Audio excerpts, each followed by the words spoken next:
Psychosis is recognizable in hindsight.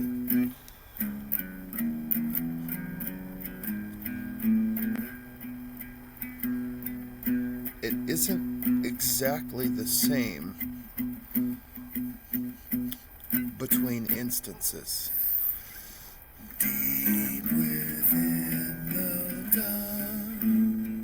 And there are things we can take from it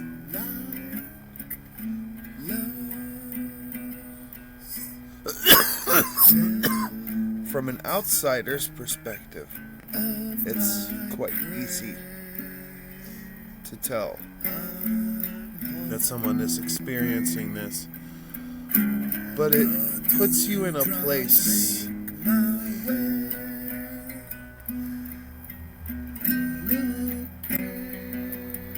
that seems romantic and fantastical from an outside perspective. Unless you're witnessing it happen to somebody, then it seems terrifying and horrific.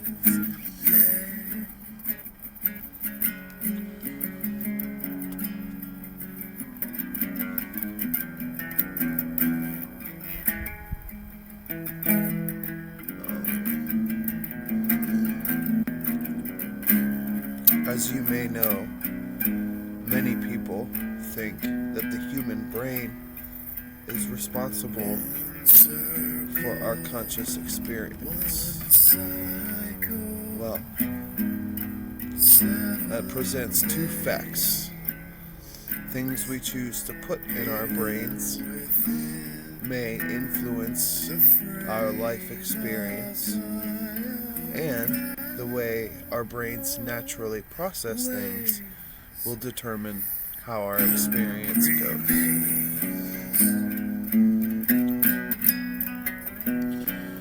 Psychosis is not a place, and it's not an episode, as one might have a coughing episode, or it's a mind state, but it's more like it puts you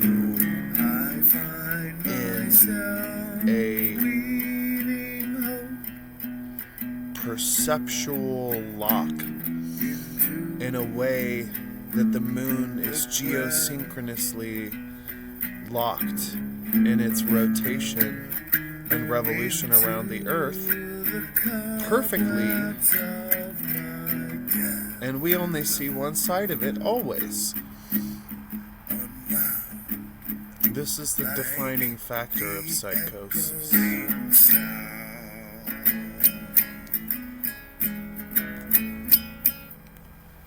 It puts you in a state of perceptual distortion, but your response, your acceptance of this perception changes. You know, it's like the key changes color every time, but so does the lock.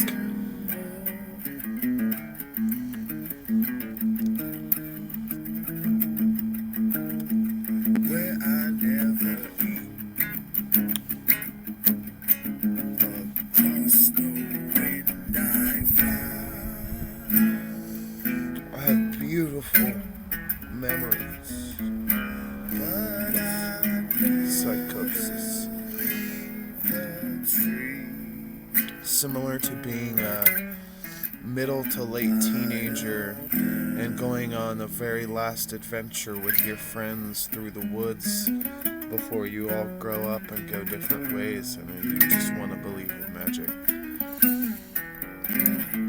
Some of the perceptual changes in psychosis include visual hallucinations,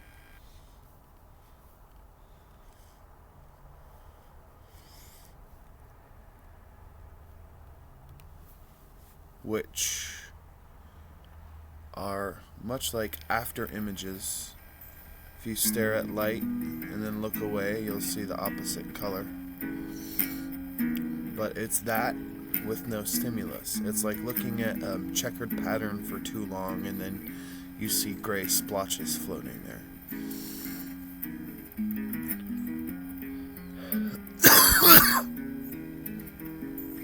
So along with the changes in the brain,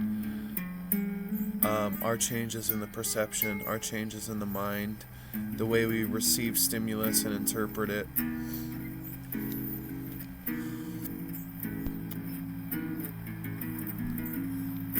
but it's not an episode, because it's something you, unlike a TV show, it's something you participate in. It's in your head until it's not, and then it's all on people's faces and in their actions and in the circumstances and stuff.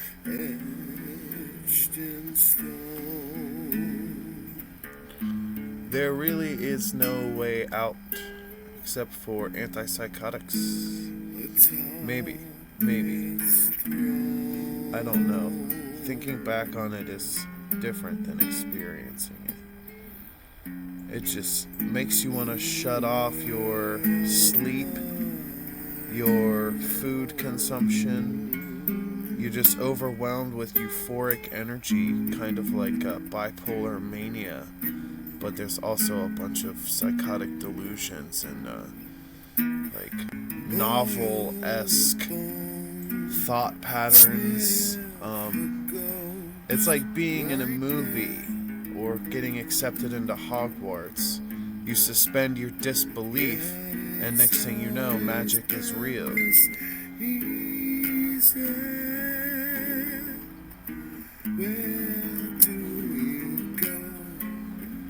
Yeah,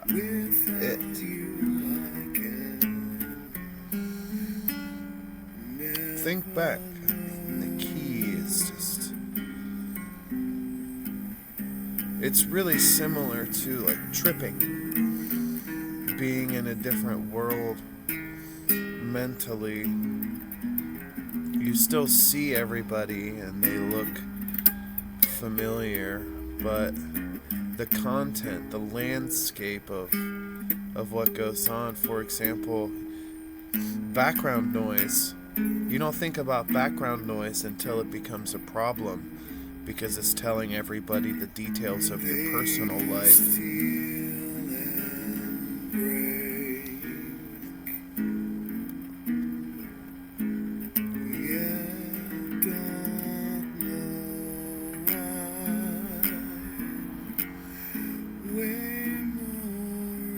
Usually a trigger for me, maybe not a trigger, but a sign, is that I'm never bored.